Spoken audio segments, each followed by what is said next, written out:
Hi friends, welcome back to my channel. This is Hari. ఈరోజు topic DSC ఉంటుందా ఉండదా. దీని గురించి నేను ఒక ఒపీనియన్ పోల్ అయితే పెట్టానండి. మొత్తంగా ఒక 100 మంది ఈ ఒపీనియన్ పోల్లో పాల్గొన్నారు. సుమారుగా ఒక 70 మంది ఉంటుంది అని, ఒక 30 మంది ఉండదు అని పోస్ట్ అయితే రావడం జరిగింది. ఇక్కడ మనం చూడొచ్చండి. మరి డిఎస్సి ఉంటుందా ఉండదా అన్న విషయాన్ని గురించి కన్ఫామ్గా క్లియర్ ఇన్ఫర్మేషన్ అయితే మీకు ఇవ్వదలుచుకున్నానండి. ముందుగా ఈ డిఎస్సికి ముందుగా జరగవలసిన, విద్యాశాఖలో ముందుగా జరగవలసినటువంటి ప్రక్రియలన్నీ చెప్తున్నానండి. ముందుగా ఇప్పుడు టీచర్స్ ప్రమోషన్స్ అయితే అవుతున్నాయండి. ఇక్కడ పేపర్ క్లిప్పింగ్ కూడా మీరు చూడొచ్చు. ఈ యొక్క teachers English and maths, science, social, ఈ విధంగా అన్ని ప్రమోషన్లు అయితే జరుగుతున్నాయి. ఇక్కడ పేపర్ క్లిప్పింగ్ అయితే చూడొచ్చు. ఈ ప్రమోషన్లు అయిపోయిన తర్వాత టీచర్స్ ట్రాన్స్ఫర్స్ ఉంటాయండి. ఈ టీచర్స్ ట్రాన్స్ఫర్స్ అవ్వడానికి సుమారుగా ఒక నెల రోజులు పడుతుంది. ఈ ప్రమోషన్లు అన్నీ అవ్వడానికి 2 నెలల సమయం పడుతుందండి. ఆల్రెడీ మనకి 3, 4, 5 క్లాసెస్ని హై స్కూల్లో మెర్జింగ్ చేసే ప్రక్రియ అయితే చివరి దశకు వస్తుంది ఫ్రెండ్స్. చివరి దశకు అయితే వస్తుంది. సో ఈ 3 ప్రాసెస్ అవ్వడానికి రఫ్గా మనకి ఒక 3 మంత్స్ వేసుకుందాం. ఎప్పుడైతే ట్రాన్స్ఫర్స్ అయిన తర్వాత ఎన్ని వేకెంట్స్ ఉన్నాయి, ఎన్ని మండలానికి ఎన్ని వేకెంట్లు ఉన్నాయి, అలాగే జిల్లాకి ఎన్ని వేకెంట్స్ ఉన్నాయి, అదేవిధంగా రాష్ట్రానికి ఎన్ని వేకెంట్లు ఉన్నాయని విద్యాశాఖ ఫైనలైజ్ చేసుకొని ఖచ్చితంగా డిఎస్సి ప్రకటన అయితే వెలువడుతుంది ఫ్రెండ్స్. ఎందు గురించి చెప్తున్నాను అంటే, దీనికి ఒక 3 మెయిన్ రీజన్స్ అయితే చెప్పుకోగలండి. అందులో ఫస్ట్ వన్, మొన్న జరిగినటువంటి టెట్కి 6 లక్షల మంది దరఖాస్తు చేసుకున్నారు. అంటే నిరుద్యోగులు 6 లక్షల మంది ఉన్నారు. అంటే 6 లక్షలు అంటే 6 లక్షలు ప్లస్ వాళ్ళ ఫ్యామిలీస్. ఖచ్చితంగా ఒక నిరుద్యోగికి ఎంప్లాయ్మెంట్ వస్తే ఖచ్చితంగా ఆ యొక్క గవర్నమెంట్కి ఓటు ఖచ్చితంగా వేస్తుందండి. 6 లక్షల ఫ్యామిలీస్ ఓటు హక్కుని ప్రభుత్వం అయితే కోల్పోదండి. ఓటు ఖాతా బ్యాంక్ని వదులుకోదు. సెకండ్ వన్ విషయానికి వస్తే, మరి ప్రతిపక్షాల దాడిని ఎదుర్కొనేందుకు మరి ఈ 3.5 సంవత్సరాల్లోని ఒక డిఎస్సి రిక్రూట్మెంట్ కూడా జరగలేదు. మొన్న ఒక చిన్న మిరపకాయ లాంటి డిఎస్సి వచ్చింది. అది కూడా మన కోర్టు కేసు వల్ల ఆగిపోయింది. అందులోనూ మనకి పనికి వచ్చే మంచి పోస్టులు అయితే లేవండి.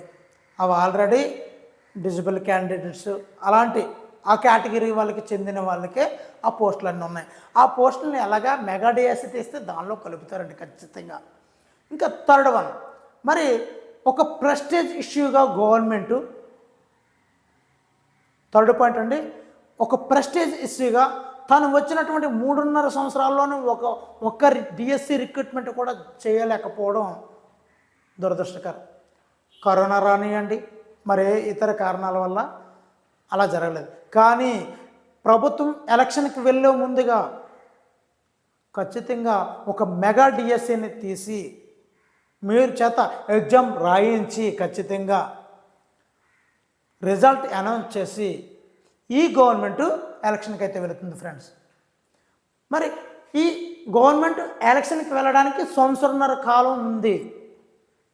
లాస్ట్ 6 మంత్స్లోని ఎటువంటి గవర్నమెంట్ రిక్రూట్మెంట్లు జరగకూడదు. అంటే 6 నెలలు తీసండి, ఇంకా 1 సంవత్సరం కాలం ఉంది. ఇక్కడ 3 నెలల కాలంలో ఈ యొక్క మెర్జింగ్ ప్రాసెస్ అండ్ పదోన్నతులు, ట్రాన్స్ఫర్స్ ఇవన్నీ కూడా ఒక 3 నెలలు తీసండి. అంటే కీలకమైనది 9 నెలలు ఉన్నాయండి.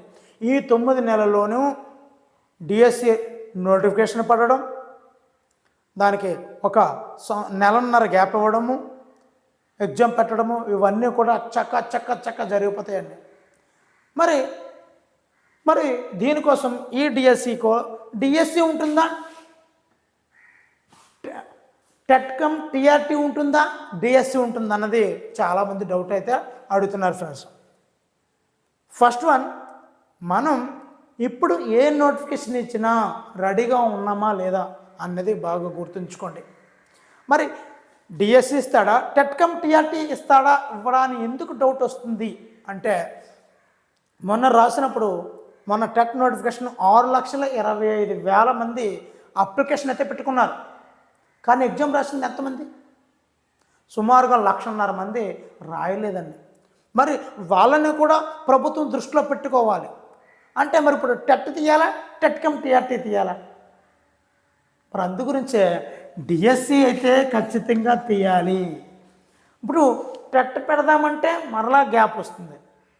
అందువల్ల టెట్కమ్ టీఆర్టీ కూడా ఇచ్చే అవకాశం ఉందండి. ఇది కూడా ఆ 1,50,000 మందిని కూడా టార్గెట్ చేయడం ప్రభుత్వానికి తప్పనిసరి. అందు గురించి డిఎస్సితో పాటు డిఎస్సి లేదంటే టెట్కమ్ టీఆర్టీ ఇస్తారు. మరి మేము ఏం ప్రిపేర్ అవ్వాలండి? మరి నోటిఫికేషన్ వచ్చిన తర్వాత ప్రిపేర్ అవుదామా అనుకుంటే 6 లక్షల మంది టెట్కి మొన్న అప్లికేషన్ పెట్టారు కదండి. 6 లక్షల్లోని 5 లక్షల మంది నోటిఫికేషన్ వచ్చిన తర్వాతే ప్రిపేర్ అవుతారండి. వాళ్ళకి జాబు కూడా అర మార్కు, 1 మార్కు, 1.5 మార్కుల దూరంలోనే ఆగిపోతుంది, లేదా 2 మార్క్స్ అంతకన్నా దూరంలోనే ఉంటారు. మరి ఎవరికి జాబ్ వస్తుంది? భవిష్యత్తును ఖచ్చితంగా అంచనా వేసేవాడికి, వాడి యొక్క కష్టానికి తగ్గట్టుగా ఖచ్చితంగా జాబ్ అయితే వస్తుందండి. ఇప్పటి నుంచి మీరు ప్రిపేర్ అయితేనే ఖచ్చితంగా డిఎస్సిని సాధించగలరు. వాడు ఎన్ని పోస్టులు తీయనండి, 1,000 తీస్తాడా? తీయనండి. 500 తీస్తాడా? తీయనండి. 2,000 తీస్తాడా? ఎన్ని పోస్టులతో మీకు సంబంధం లేకుండా అందులో ఒక పోస్ట్ నీది అని నువ్వు ప్రిపేర్ అవ్వగలగాలి. అప్పుడు నీకు ఎదురుండదు. ఇప్పుడు చూద్దామండి. మరి ఏం ప్రిపేర్ అవుదామండి? సరే ప్రిపేర్ అవుదాం అనుకుంటున్నాండి. ఏం ప్రిపేర్ అవ్వాలండి అనుకుంటే, ఈ రెండింటికి ఉమ్మడిగా ఉన్నటువంటి ఏది ఉమ్మడిగా ఉన్నదన్నది మనం ఒక సిలబస్ డిఎస్సి ఎగ్జామ్ ప్యాటర్న్ని, టెట్కమ్ టీఆర్టీ ఎగ్జామ్ ప్యాటర్న్ని మనం అబ్జర్వ్ చేసుకున్నట్లయితే రెండింట్లోని ఈక్వల్గా ఉన్నటువంటి 2 కీలకమైనటువంటి టాపిక్స్ ఉన్నాయండి. First one GK and current affairs.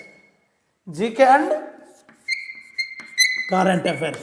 మరి second one content and methodology. ఈ 2 చాలా చాలా ఇంపార్టెంట్.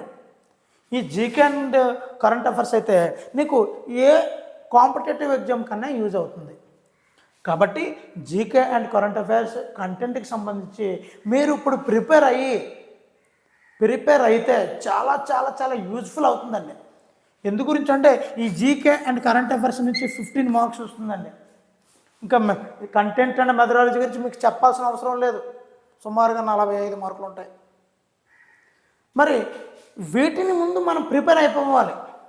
ఒకవేళ టెట్ ఇచ్చాడు అనుకోండి, ఆ నోటిఫికేషన్ ఇచ్చిన తర్వాత రిమైనింగ్ ఇది ఎలాగా కంటెంట్ మెథడాలజీ చదువుతాం అనుకోండి, రిమైనింగ్ అన్నీ ఆ 45 డేస్లో మనం ఫినిష్ చేసేయగలమండి. మరి మీ యొక్క ప్రణాళిక అనేదే చాలా ముఖ్యం. ఇప్పుడు నువ్వు ఎదుర్కొంట కాలాన్ని ఏ విధంగా సద్వినియోగం చేసుకుంటావో దాన్ని బట్టి నీ భవిష్యత్తు అంతా ఆధారపడి ఉంటుంది. సమయాన్ని ఉపయోగించుకోండి. మరి మీకు తోడుగా నేను ఉంటానండి. మీకు ఏదైతే కావాలో జీకే అండ్ కరెంట్ అఫైర్స్ మీద వీడియోలు అయితే ఎక్కువ చేస్తాను ఫ్రెండ్స్. అదేవిధంగా మీకోసం కంటెంట్ మీద కూడా ఎక్కువ వీడియోలు చేస్తానండి.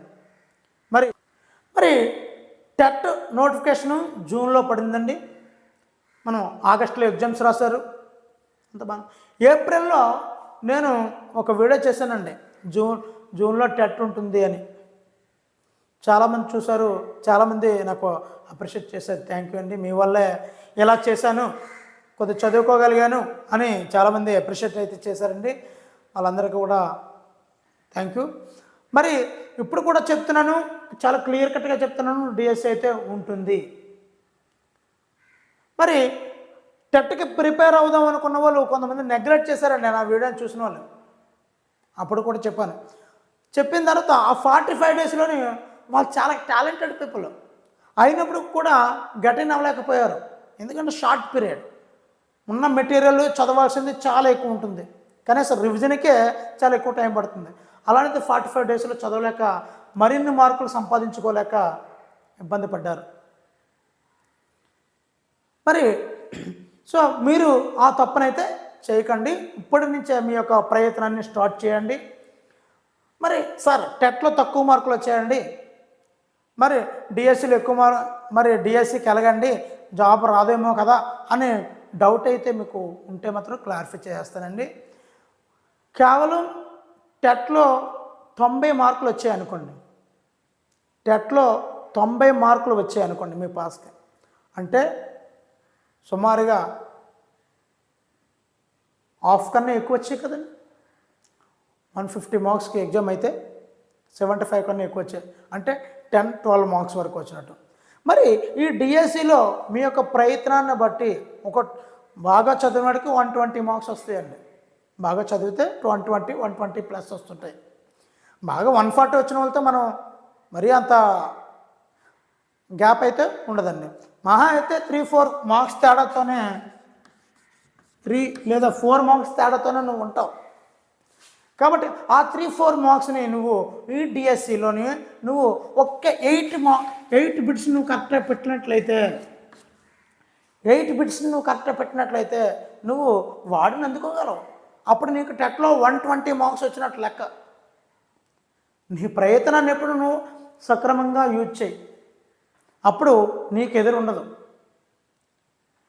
సో దగ్గరకు వచ్చిన తర్వాత ఎవరైనా కంగారు పడి తప్పులు చేస్తుంటారు. ముందు నుంచే సమయాన్ని పెట్టుకోండి. ఎన్ని పోస్టులు తీసినప్పటికి కూడా ఒక పోస్ట్ నాదే అని ఐఎమ్ బికెమ్ ఏ టీచర్ అని నీ మనసులో ఊహించుకుని నీ చదువుని స్టార్ట్ చేయి. You are already teacher. నువ్వు టీచర్ అయిపోతావు అంతే. సంకల్పం గొప్పదైతే ఆచరణ సాధ్యమవుతుంది. మరి వీడియోని లైక్ చేయండి, మీ ఫ్రెండ్స్కి షేర్ చేయండి. తప్పనిసరిగా మీకు స్పోర్టివ్గా ప్రతి వీడియోని కూడా అందిస్తాను. మరి ఈ యొక్క ఇంత మంచి సమాచారాన్ని అందించినందుకు ఈ వీడియో లైక్ చేయండి. Thank you for watching. Me Hari shining out.